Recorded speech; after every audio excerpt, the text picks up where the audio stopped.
Amados irmãos, estamos juntos mais uma vez para cultuar o nosso Deus, esse culto em mais um domingo, neste mês dedicado às famílias. Estamos lembrando as muitas ações de Deus em nosso favor, dando graças a Ele. Estamos alimentando a nossa fé na Sua palavra e estamos intercedendo uns pelos outros. Que a sua família esteja firme no propósito de crer no Senhor Jesus, perseverar na fé e compartilhar com outros a grande alegria de termos o nosso Deus como nosso Senhor e Salvador. Oremos. Senhor Deus, amado Pai, o Senhor é o nosso Deus, o nosso Senhor, o nosso Salvador. Te buscamos na pessoa do Filho Jesus Cristo e testemunhamos e testificamos as grandes bênçãos do Senhor sobre nós. O Senhor nos tem sustentado, o Senhor nos tem alimentado com a sua palavra, o Senhor é a fonte da nossa alegria e da nossa esperança. Bendito é o nome do Senhor. Continuamos a te pedir pelos enlutados, pelo conforto do Senhor e seus corações, e também por aqueles que estão enfrentando a enfermidade, seja no leito de hospital, seja em suas casas, em isolamento. Pedimos que a paz do Senhor esteja sobre cada um deles e que a certeza inabalável de que o Senhor é com eles possa confortar os seus corações. Abençoa os nossos amados, queridos familiares. Abençoa as nossas famílias. Abençoa as tuas igrejas espalhadas sobre a face da terra. E abençoa os missionários, onde quer que eles estejam agora. Que as vidas sejam preservadas pelo Senhor e que eles possam, Deus, testemunhar ali onde estão a grandiosidade do Senhor e alcançar vidas para a honra e glória do nome de Jesus. É no nome dele que nós oramos, na certeza de que somos ouvidos e agradecemos. Amém. Irmãos e irmãs, estamos aqui com saudade de todos, estamos aqui como casal representando o Ministério de Família. E Deus nos abençoe, irmãos. Olá, irmãos. Como meu esposo falou, estamos com saudade de todos. Espero que todos estejam bem. E hoje estamos aqui para falar sobre um canal no YouTube. O nome desse canal é Palavra e Família. Conselhos para pais e mães. Esses conselhos quem dá são o Davi e a Carol.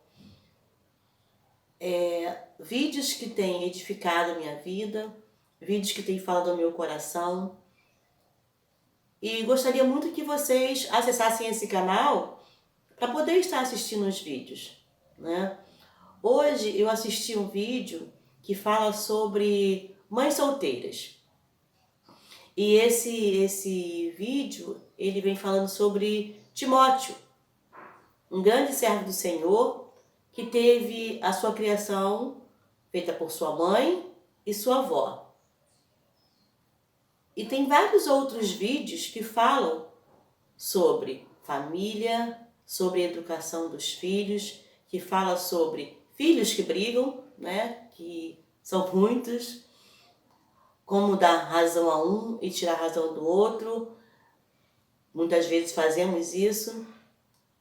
Isso é só um pouquinho daquilo que eu tenho visto, né? Sobre a educação na igreja, como agir na igreja, como nós mesmos agimos na igreja, né? E são vídeos que têm falado muito ao meu coração. Que vocês possam acessar o canal. Espero que vocês gostem, como eu tenho gostado, e que vocês aprendam como eu tenho aprendido. Ok? Um abraço, um beijo no coração de cada um e estamos com muitas saudades de todos. Que Deus nos abençoe, irmãos. Amém.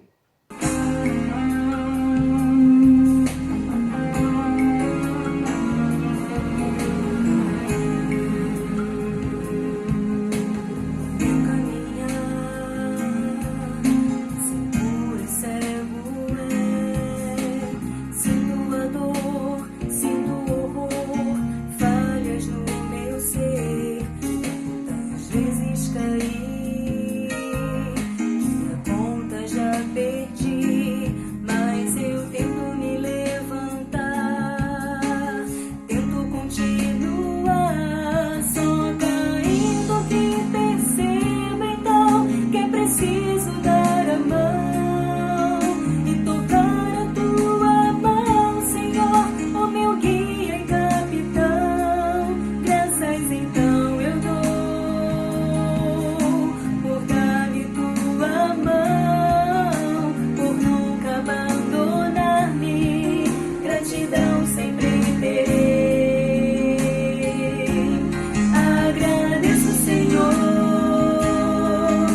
guiar-me na estrada rumo aos céus. Graças te dou, por de mim não desistir. As palavras jamais conseguirão dizer a gratidão que eu sinto, meu Senhor. Grato a ti serei pra sempre.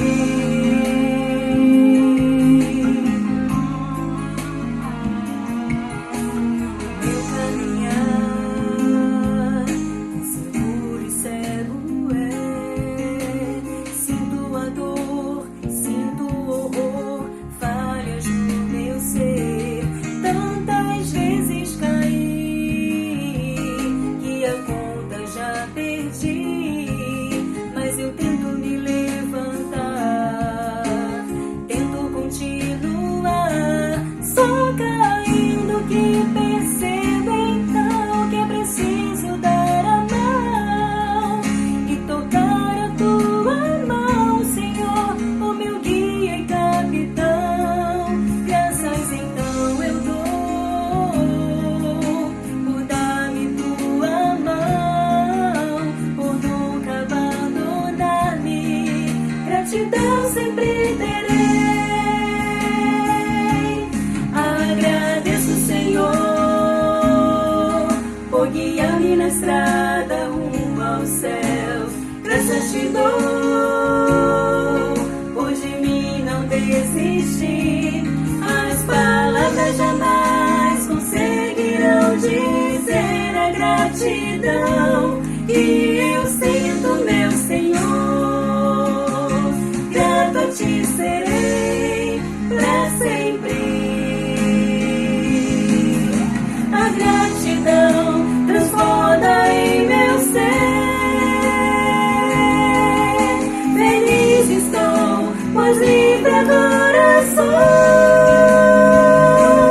Não esquecerei jamais do amor que tens por mim. Vou agradecer sempre, Senhor. Agradeço, Senhor, por guiar-me na estrada rumo aos céus. Graças te dou, por de mim não desistir. As palavras jamais conseguirão dizer a gratidão que eu sinto, meu Senhor. Grato a ti serei pra sempre.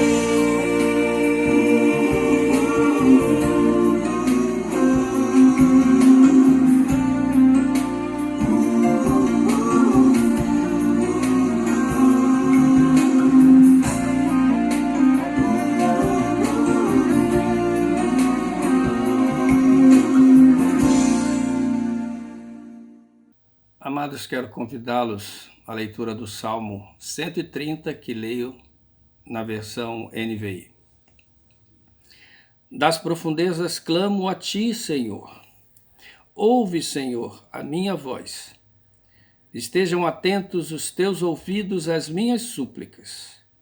Se tu, soberano Senhor, registrasses os pecados, quem escaparia?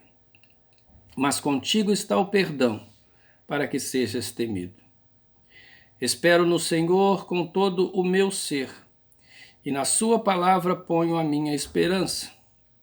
Espero pelo Senhor mais do que as sentinelas pela manhã. Sim, mais do que as sentinelas esperam pela manhã. Ponha a sua esperança no Senhor, ó Israel, pois no Senhor há amor leal e plena redenção. Ele próprio redimirá Israel de todas as suas culpas. Amém. Aguardar e ter esperança. Em quem você, sua família, nós temos aguardado e depositado a nossa esperança?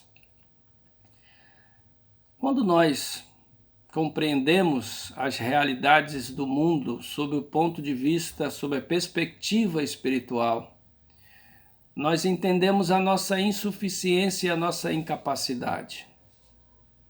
Nós entendemos que somente o Criador de todas as coisas tem domínio pleno sobre todas as coisas. E sendo assim, Ele é o destinatário da nossa confiança. Nele nós podemos aguardar e esperar. O salmista tem diante de si uma experiência de profundezas, de agonia, de sofrimento. E sofrimento tem sido uma palavra muito ouvida nesses dias. Não só isoladamente, famílias inteiras vivendo momentos de sofrimento. Você já deve ter visto em determinada igreja uma frase: pare de sofrer. Conhecendo as Escrituras, conhecendo que o sofrimento entrou no mundo com o pecado no Éden e dali se expandiu para toda a humanidade, nós podemos dizer que parar de sofrer somente será possível quando formos chamados à presença do Senhor Jesus, seja pela morte física, seja pelo o dia eterno, quando Ele a todos chamar à sua presença, e aqueles que estiverem vivos na ocasião receberão corpos glorificados juntamente com aqueles que serão ressuscitados. Aí então, estaremos para todos sempre na Jerusalém Celestial, onde não há lágrimas, não há dor, não há choro. Mas enquanto neste mundo a realidade é o sofrimento. Temos repetido várias vezes, e você já deve ter recorrido a esse texto inúmeras vezes. Palavra do Senhor Jesus: no mundo tereis aflições, mas tende bom ânimo, eu venci o mundo. E já falamos outra ocasião, na oração do Senhor Jesus, quando ele diz: não peço, Pai, que os tire do mundo, mas que os livre do mal, porque o mal existe. O mal é real, o sofrimento é real. Assim também Deus é real. E porque Deus é real, o socorro de Deus é real. E é o verdadeiro socorro. O salmista clama, começa o salmo dizendo que ele está nas profundezas. Li, em certo lugar, uma frase atribuída a Forsyth. E ele diz assim: Deus é mais profundo do que a mais profunda profundidade no homem. Deus é mais profundo do que a mais profunda profundidade no homem. Por mais profundo que seja o abismo da alma que um ser humano pode experimentar, por mais profundo que seja o sofrimento do homem, Deus é mais profundo. Deus tem o poder e a capacidade de alcançar o homem na mais profundidade das suas profundezas, sendo redundante e dando ênfase. Quando nós olhamos as Escrituras falarem sobre a graça do Senhor e o pecado, elas dizem que onde abundou o pecado, superabundou a graça. De modo que Deus é infinitamente maior do que qualquer problema, do que qualquer sofrimento. E o Salmo diz que não há lugar algum, no Salmo 139, diz que nós possamos fugir e escapar da ação, da mão, do poder de Deus. Não há. Porque o Senhor nosso Deus alcança todas as profundezas. Não há nenhum limite, não há nenhum lugar, não há nenhum sentimento, não há nenhum desconforto, tragédia, tribulação, sofrimento, dor que possa nos afastar da ação graciosa e amorosa de Deus. E o salmista então testifica na sua angústia que ele está vivendo um momento de profundezas. Mas ele sabe que lá das profundezas ele pode buscar o Senhor. E é o que ele faz. Ele diz: ouve, Senhor, a minha voz. Estejam atentos os teus ouvidos às minhas súplicas. Ele clama ao Senhor. Ele clama a Deus. E ele sabe que mesmo lá nas profundezas da sua angústia, do seu sofrimento, ele vai encontrar. Deus ouvirá. Deus estenderá a sua mão. E a voz dele é de súplica. Estejam atentos, Senhor, os teus ouvidos às minhas súplicas. Ele não tem força sequer para brados. Ele não tem força para gritos, ele não tem força para determinar nada, porque ele sabe que o Senhor é o Senhor e ele é servo. Ele suplica, ele está diante do soberano Senhor, soberano Deus, Senhor dos senhores, Criador dos céus e da terra, o Redentor. Então ele suplica. O texto diz, ouve as minhas súplicas. E há um registro nos versos 3 e 4 que dizem, se tu, soberano Senhor, registrasses os pecados, quem escaparia? Mas contigo está o perdão para que sejas temido. Ele sabe que é pecador. Nós somos pecadores. Nós somos pecadores. Mas o texto diz, o salmista testifica, que Deus não faz uma contabilidade em um livro dos nossos pecados para nos apontar, nos acusar e nos afrontar. Quem acusa é o diabo, é o inimigo das nossas almas. Ele acusa, ele afronta, ele simula acusações e faz acusações para trazer desesperança ao homem, como quer dizer, não há esperança para você. Mas o salmista diz, não, o nosso Deus é o Deus da graça. E ele diz, Senhor, em outra versão diz, se tu contemplares as iniquidades, quem poderá subsistir? Se o Senhor registrasse num livro os nossos pecados, nenhum de nós teria como se achegar a ele. Mas o mesmo texto diz que com Deus está o perdão, para que sejas temido, reverenciado, adorado. Há famílias que estão vivendo sofrimentos pela situação presente, mas há também aqueles e aquelas pessoas ou aquelas famílias que estão vivendo heranças de sofrimento que carregam consigo porque não compreenderam a graça do Senhor e não compreenderam e não entenderam e não creram no poder desse Deus que ouve das profundezas da alma e é capaz de nos perdoar. E quando ele opera o perdão, ele apaga as nossas transgressões. Delas ele não lembra mais. Há muita gente vivendo relacionamentos conturbados nas famílias, porque carregam em seus corações culpas, pecados não confessados diante de Deus, ou culpas porque não creem na graça de Deus, culpas porque carregam em si mesmos entendimentos errôneos, como quer dizer que ou insinuar ou afirmar em seus corações que é preciso que façam alguma coisa para agradar a Deus. Quem sabe alguma obra, algum comportamento. Mas não é assim que a palavra de Deus ensina. Ela ensina que é pela fé. E é a graça que nos alcança e nos traz o perdão. Se tu, Senhor, registrasses no livro as iniquidades, os nossos pecados, as nossas transgressões, ninguém poderia subsistir, ninguém poderia se achegar a ti. Mas o salmista diz, contigo está o perdão, para que sejas temido. Esses relacionamentos, muitas das vezes fraturados, sofrem consequências de almas amarguradas, porque permanecem na angústia, nas profundezas das suas agonias da alma, porque não encontram paz, porque não buscaram o Senhor, que é Deus perdoador. Mas o texto prossegue, porque todos nós devemos ter a consciência dos nossos pecados e que os nossos pecados nos afastam de Deus, mas ao mesmo tempo ter a consciência de que o nosso Deus é o Deus que perdoa aquele que sinceramente se arrepende e confessa dos seus pecados. Ter a consciência dos nossos pecados nos faz entender a cada dia, a cada manhã, as nossas fragilidades e impotências diante das realidades espirituais que vêm sobre nós.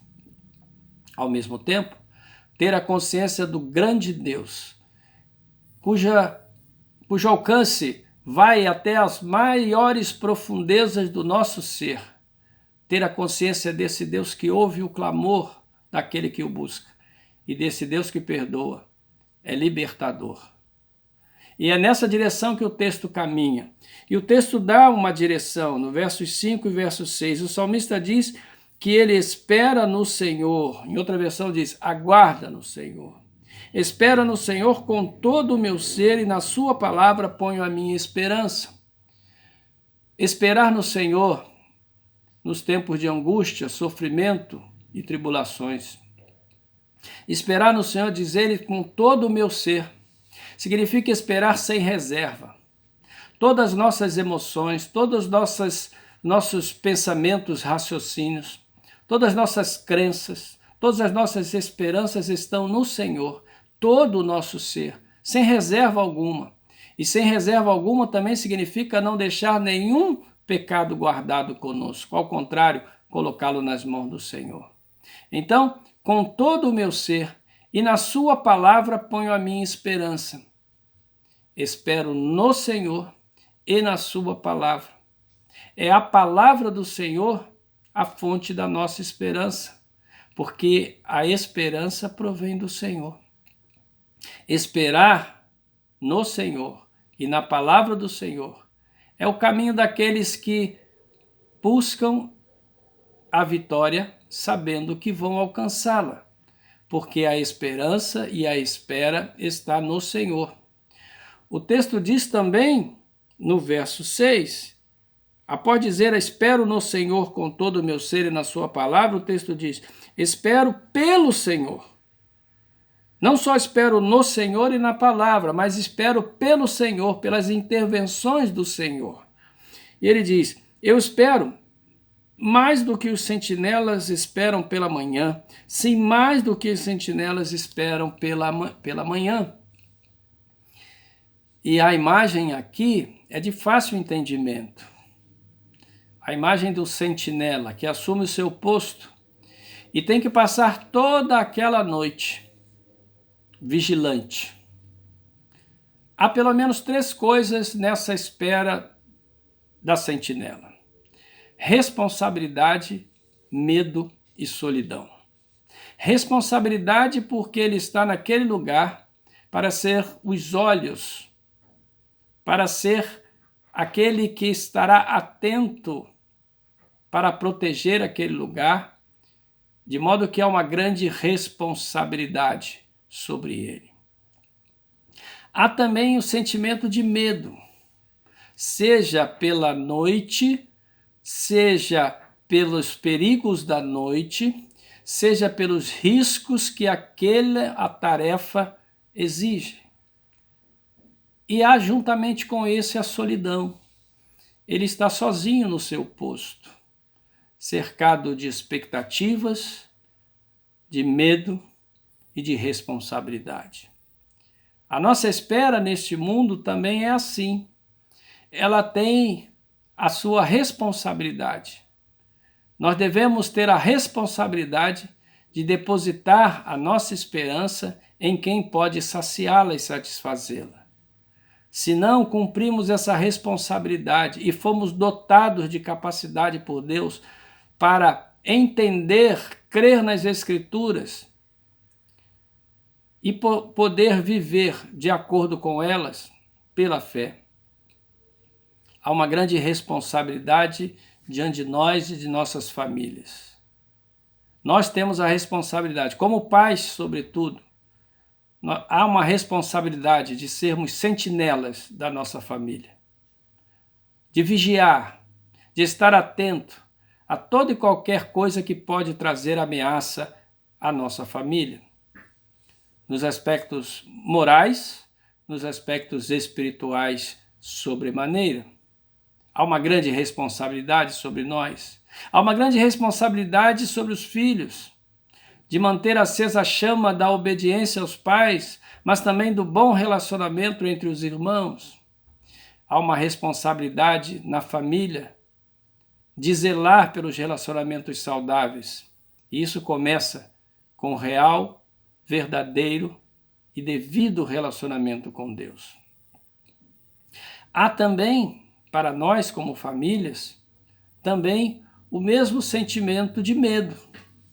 Toda vez que sofremos ameaças, seja ameaças na saúde nossa, de algum querido nosso, da nossa família, vemos a nossa fragilidade, a nossa impotência.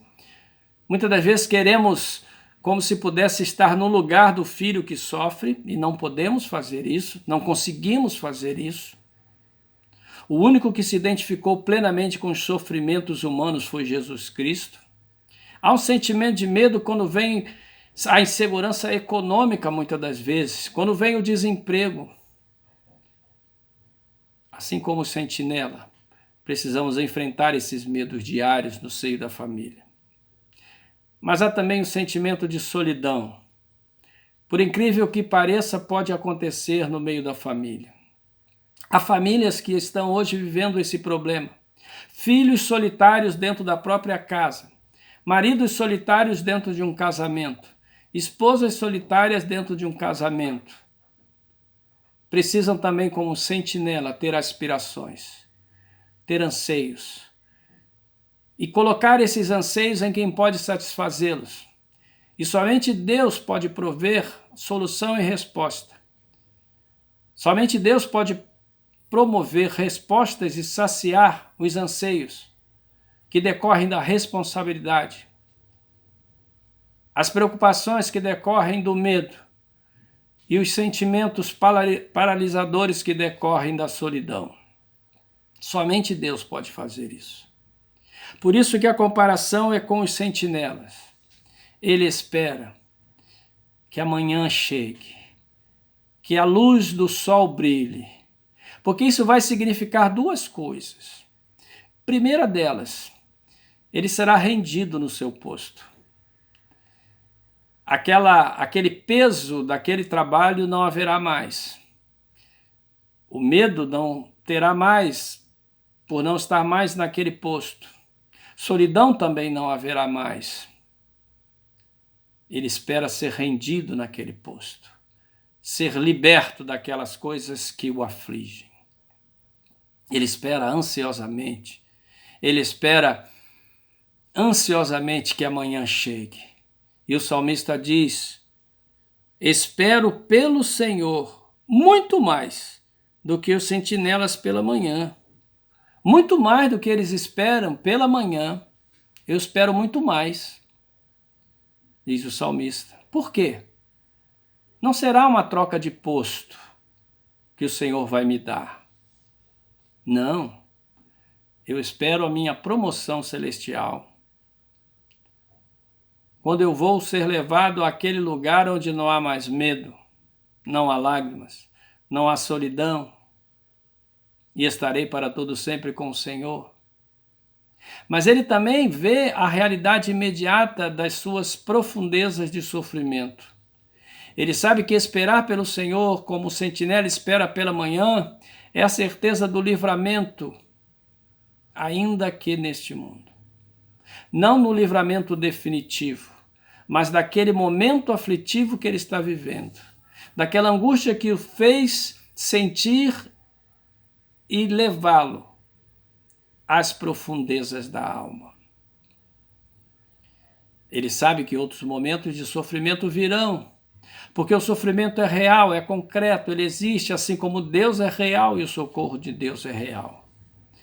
Mas ele tem a plena esperança e certeza de que amanhã vai chegar, a luz do Senhor virá, e ele será resgatado daquelas profundezas de angústias da alma. Estará na presença do Senhor, será revigorado, será erguido, será exaltado pelo Senhor. E o texto continua enfatizando: põe a sua esperança no Senhor, ó Israel. Israel aqui é o povo de Deus. O clamor do salmista é, após aquela experiência individual, pessoal dele, e nós com as nossas experiências pessoais, familiares, Deus nos dá essa capacidade de proclamar isso. Povo de Deus, põe a sua esperança no Senhor. E o próprio salmista, a própria palavra de Deus diz por que isso, qual é a razão disso. Põe a sua esperança no Senhor, Israel, pois No Senhor há amor leal, em outra versão, a misericórdia, o amor leal de Deus, o amor que não falta, o amor que não falha, o amor que é sem medida, e na linguagem das Escrituras, o amor que é derramado em nossos corações. Ele diz, pois no Senhor há amor leal e plena redenção. Não é uma redenção parcial, não, é plena. Nós vivemos a cada dia, a cada manhã, plenitudes da graça de Deus. Plenitude de socorro, plenitude de paz, mesmo nos momentos mais difíceis e de tribulação. Há plenitude na redenção do Senhor. E a redenção do Senhor é livramento. É poder ter paz em meio a turbulências deste mundo. É poder estar seguro onde todo mundo está inseguro. É poder ter esperança onde todo mundo já perdeu a esperança. E todo mundo que eu me refiro são as pessoas que estão à nossa volta e que não estão olhando para o Senhor. O texto conclui dizendo, Ele próprio redimirá Israel de todas as suas culpas. O próprio Senhor redimirá o seu povo das suas culpas.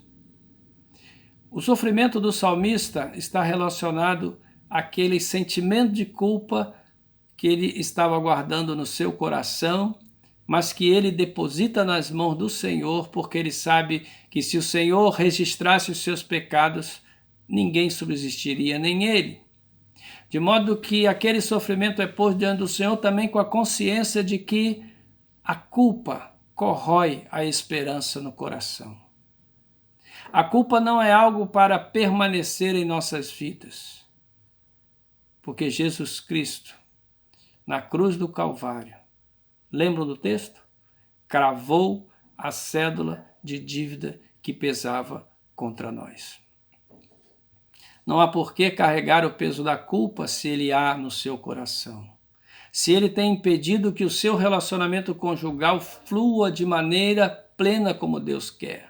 Se ele tem impedido que seu relacionamento com seus filhos, ou com seus irmãos, ou com seus pais, tenha bloqueado a plena comunhão, a plena paz e a plenitude do relacionamento que Deus quer para a sua família.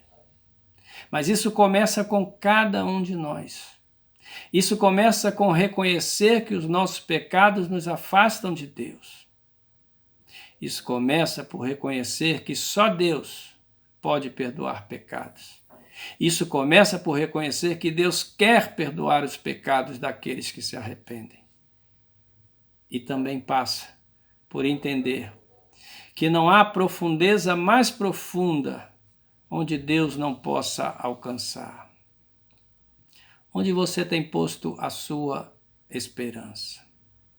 Você tem sabido ou aprendido ou buscado aprender nesse tempo tão difícil a esperar? Ou você tem alimentado ansiedades por coisas que você não tem o domínio nem o controle? Você tem alimentado ansiedade sobre o amanhã? Ao contrário, aprenda a esperar no Senhor. Aprenda a esperar e a depositar a sua esperança no Senhor, porque nele há plena redenção. Em outra versão diz, nele há copiosa redenção, livramento. E o livramento do Senhor traz paz aos corações, traz leveza à alma, traz refrigério. E esse refrigério vai transbordar nos nossos relacionamentos familiares e interpessoais. Nas profundezas clamo a ti, Senhor. Ouve, Senhor, a minha voz. Estejam atentos os teus ouvidos às minhas súplicas. Tenha fé. Busque ao Senhor de todo o seu coração. Você e sua família. Procurem viver essa plenitude do Deus que ouve orações, do Deus que acolhe súplicas, do Deus que perdoa, do Deus que redime, do Deus que restaura relacionamentos, do Deus que traz a paz. E que possamos viver desta maneira, enfrentando as tribulações deste mundo, na certeza de que haverá o dia eterno, em que estaremos livres para todo sempre. Receberemos um corpo glorificado e estaremos para todo sempre com o Senhor. Todas as coisas deste mundo hão de passar, mas a palavra do Senhor não passará. E ela diz que todo aquele que crê no Senhor Jesus Cristo estará com ele para todo sempre. Que se cumpra em nós esta palavra, que renovemos a nossa fé no Senhor, creamos na sua graça, busquemos com certeza de que somos ouvidos e aprendamos a aguardar pelo Senhor, a depositar a esperança no Senhor e na sua palavra. Esse é o segredo da vitória. E a vitória é certa, no nome de Jesus. Que Deus nos abençoe. Amém.